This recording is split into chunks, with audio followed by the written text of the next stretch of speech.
The 1970s weren't only about disco balls and muscle cars, they were a decade when American living rooms turned into test labs of the future.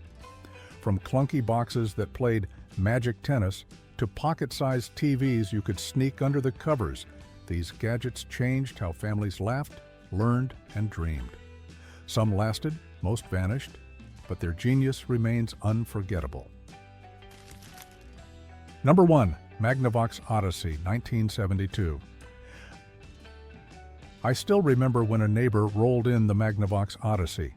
At first glance, it was just a beige box with knobs, but once those clear plastic overlays went on the TV, the living room turned into a playground. Tennis looked like bouncing dots. But to us, it was Wimbledon. Families huddled together, kids arguing over turns, parents laughing at the simplicity. At $100 back then, a serious splurge, it felt like owning tomorrow. No soundtracks, no colors, just imagination. Yet that humble Odyssey cracked open the door, proving America's family room could be the birthplace of digital wonder. Number 2. Atari and Pong, 1972 to 1975. If Odyssey lit the spark, Pong poured on the gasoline. Suddenly, you didn't need overlays or imagination, just a black screen, 2 paddles, and a bouncing square. Arcades erupted first with crowds lined up to play. Then came the Atari home units, tucked under Christmas trees and straight from the Sears wish book. The sound? Just a sharp beep.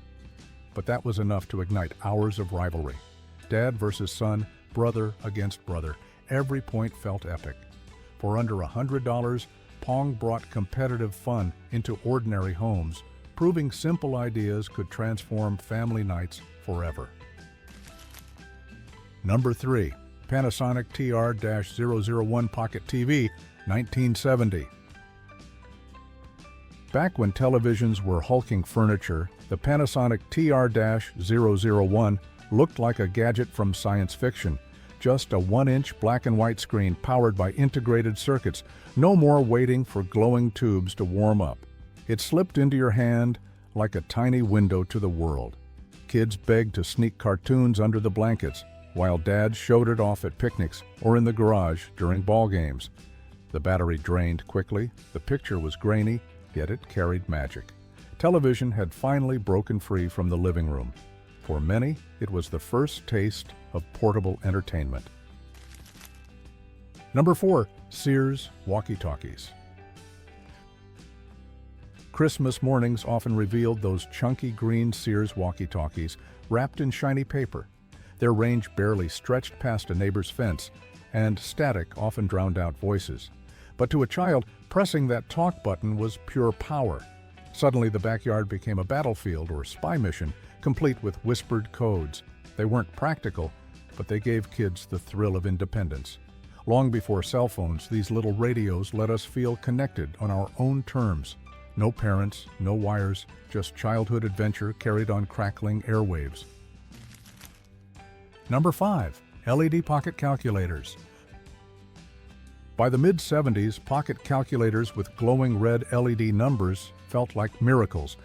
A Texas Instruments model might cost $100, serious money when rent was cheaper. Students flaunted them at school, while teachers argued they were cheating. Compared to a slide rule, they made math effortless. The buttons clicked, numbers glowed, and suddenly arithmetic seemed futuristic. They drained batteries quickly and were heavy in a pocket, but owning one was a status symbol. You weren't just solving math, you were signaling you'd stepped into tomorrow. That little calculator carried the promise of a digital age in every keystroke. Number 6. Hewlett-Packard HP65, 1974. The HP65 wasn't just a calculator, it was a programmable marvel. Engineers at NASA trusted it, and college kids bragged if Dad's office lent one home. Sliding magnetic cards into its slot, you could store custom programs from trig functions to navigation formulas. At nearly $800, it cost more than some used cars, but it compressed an entire math lab into your hand. The trade-off? Steep learning curve and delicate parts. Still, it marked a turning point. America could miniaturize brain power. Holding an HP 65 meant holding proof that the future wasn't just bigger and faster, it was smarter too. Number 7. Apple II, 1977. When the Apple II arrived, it was like a beige spaceship landing in suburban homes. With just 4 kilobytes of memory, it could run basic programs, draw colorful lines, and play games like Oregon Trail. Schools scrambled to get them, believing computers would shape the next generation. Parents sacrificed savings, paying nearly $1,300, hoping to give their kids a head start. It wasn't sleek, loud keys, chunky design, but for children, it was a portal into the future. You could write, calculate, even create your own little programs. The Apple II didn't just entertain, it made technology personal, right in the living room. Number 8. Commodore PET and TRS80, 1977. Apple didn't stand alone. The Commodore PET and Radio Shack's TRS80 also launched in 1977, forming the so-called Trinity of personal computing. Schools and hobbyists debated which was best. The PET looked industrial, with a built-in monitor and keyboard. The TRS-80, sold at every Radio Shack, put computing within reach of ordinary Americans. Clunky? Absolutely. Green text screens, endless loading times. But for the first time, kids tinkered, teachers experimented, and basement dreamers coded into the night. Together, these machines showed that computers weren't just corporate tools. They belonged to families, classrooms, and anyone bold enough to imagine new possibilities. Number 9. Motorola Dynatac. Prototype late 70s, launched 83. In the late 70s, whispers of a truly mobile phone excited America. The Motorola Dynatac prototype was bulky, weighing more than 2 pounds with a long antenna like a fishing rod. By 1983, it finally hit the market at nearly $4,000. 30 minutes of talk after 10 hours of charging, that was the trade-off. But it was enough to change the culture. No longer chained to the kitchen wall phone, executives could call from the street, the airport, or the car. It looked ridiculous, but it symbolized freedom. The Dynatac proved mobility wasn't just science fiction, it was the future unfolding. Number 10. Pulsar P1 Digital Watch, 1972. The Pulsar P1 wasn't just a timepiece, it was a statement. Instead of ticking hands, glowing red LED numbers flashed at a button's press. Costing the modern equivalent of thousands, it adorned the wrists of celebrities, executives, and style-conscious pioneers. Battery life was short, and pressing a button just to see the time felt impractical. But it dazzled. In a decade of polyester suits and disco lights, that pulsing red glow looked like tomorrow strapped to your wrist.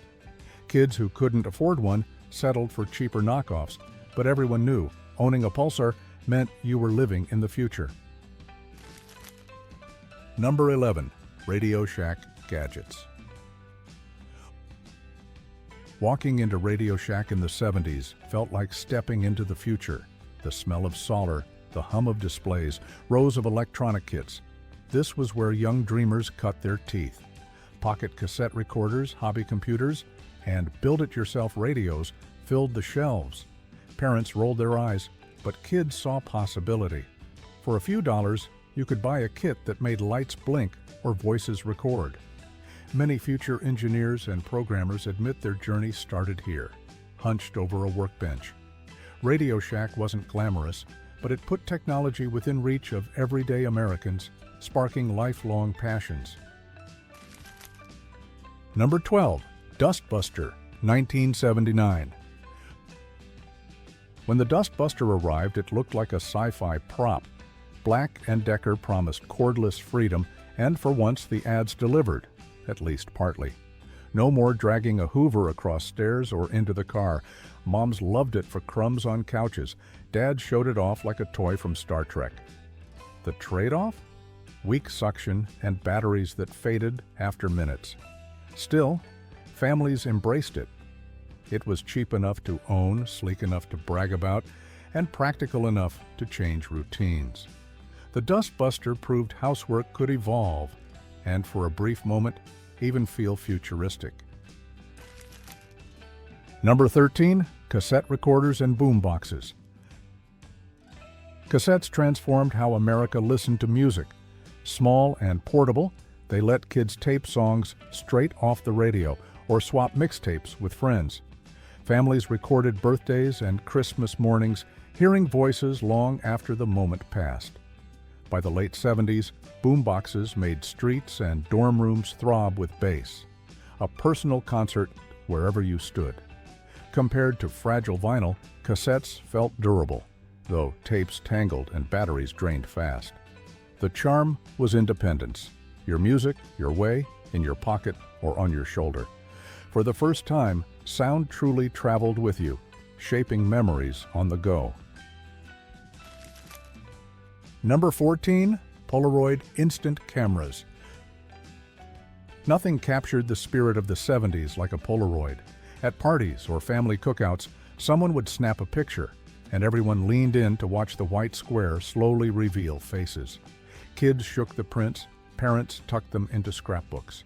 The colors weren't perfect, photos often faded, but the joy was in the waiting, watching life appear before your eyes. No film lab, no weeks of delay, just instant proof of laughter or love. Polaroid gave everyday families control over their memories, turning moments into treasures. For a generation, it wasn't just a camera, it was magic in your hand. Number 15, Viewmaster and 3D fun. Click, and a new world appeared.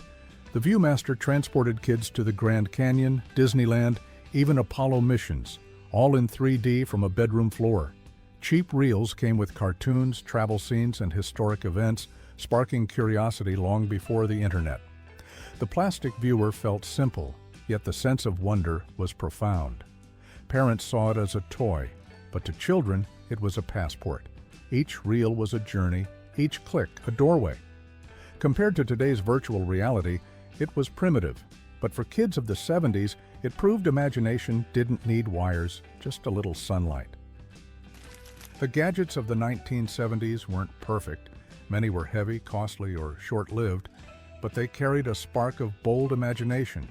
They gave kids freedom, parents pride, and families memories now priceless. Which of these treasures do you remember most? Share your story below and keep the past alive with us.